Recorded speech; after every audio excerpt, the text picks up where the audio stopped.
저는 경희대학교 법학전문대학원 교수로 재직하고 있는 최광준입니다.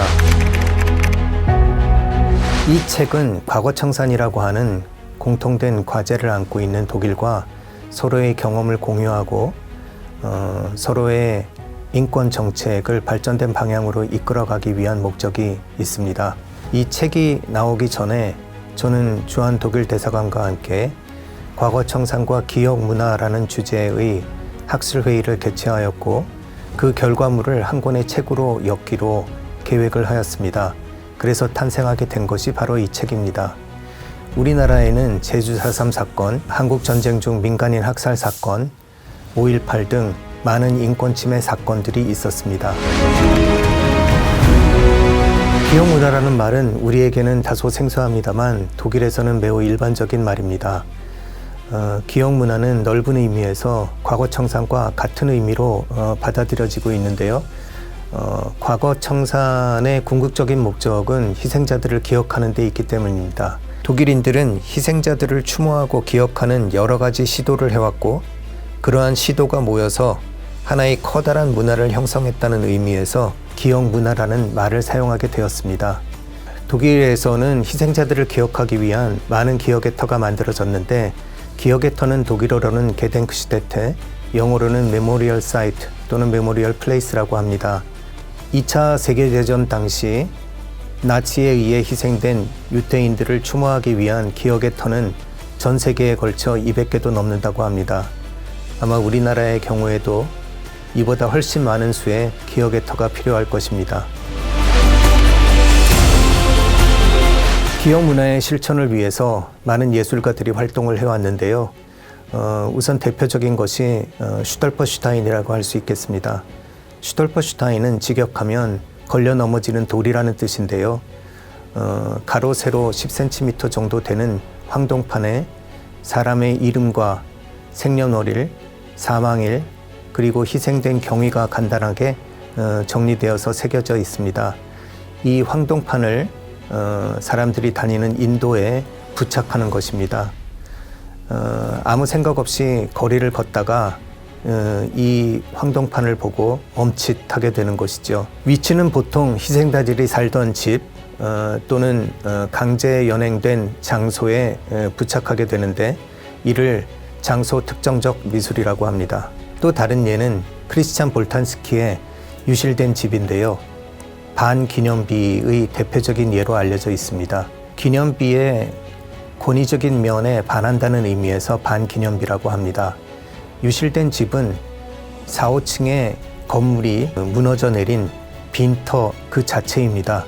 그 무너져 내린 집에 인접해 있는 건물의 벽에 표지판들이 붙어 있고 그 표지판에는 유실된 집에 살던 사람들의 이름과 거주 기간 그리고 직업이 붙어 있습니다. 그 사람들은 유태인들이었고 강제 수용소에 끌려가 희생된 분들입니다. 사람들은 이 반기념비적 기념비를 보면서 눈시울을 적시고 희생된 분들을 기억하고 추모하게 됩니다. 또 하나의 예는 버스 정류장은 행선지가 라벤스브리크라고 붙어 있는 빨간색 버스에 탑승하는 여행 그 자체가 작품입니다. 라벤스브리크는 베를린 근교에 있었던 유태인 강제 수용소의 이름이었습니다. 우리나라에는 과거청산과 관련하여 지역별로 많은 위원회가 있어 왔습니다. 지역의 한계를 뛰어넘는 포괄적인 위원회로서는 2000년에 설립되었던 대통령 소속 의문사 진상규명위원회가 있는데요.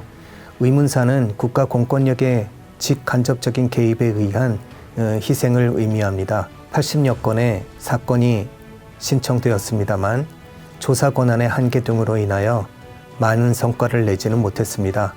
2005년에는 진실과 화해를 위한 과거사 정리위원회가 설립되었고 5년 동안 활동을 하였습니다. 한국 전쟁 중 민간인 학살 등 많은 사건들을 다루었습니다만 1년의 짧은 신청 기간 동안에 미처 신청되지 못한 많은 사건들이 산재해 있었고 다시 이 활동을 재개해달라는 사회적 요청이 많았습니다. 이에 따라 10년의 시간이 흐르고 나서 2020년 제2기 진실과 화해를 위한 과거사 정리위원회가 설립되었습니다. 3년의 활동 기간이 정해져 있고 필요에 따라서 1년 연장하도록 되어 있습니다. 지금 현재 2년 정도의 활동 기간이 종료된 상황입니다. 이 위원회는 전쟁 중 민간인 학살, 선감학원, 형제복지원 등 많은 사건들을 해결해 나가고 있습니다. 또한 지금 현재 5.18 민주화운동 진상조사위원회와 여순사건위원회 등이 활동을 하고 있습니다. 그런데 이런 과거청산위원회의 문제점은 모든 위원회가 상설기구가 아니라 한시적인 기구라는 데에 있습니다. 위원회의 활동이 종료되고 나면 어느 기관이 주체가 되어서 가해자 집단과 피해자 집단의 화해를 도울 것이며 희생자들을 기억하고 추모할 것입니까? 독일의 경우를 보면은 기억의 터를 운영하는 여러 재단이 있습니다. 대표적으로는 기억책임미래재단인데 각종 추모 사업과 화해 사업을 이끌어가고 있습니다.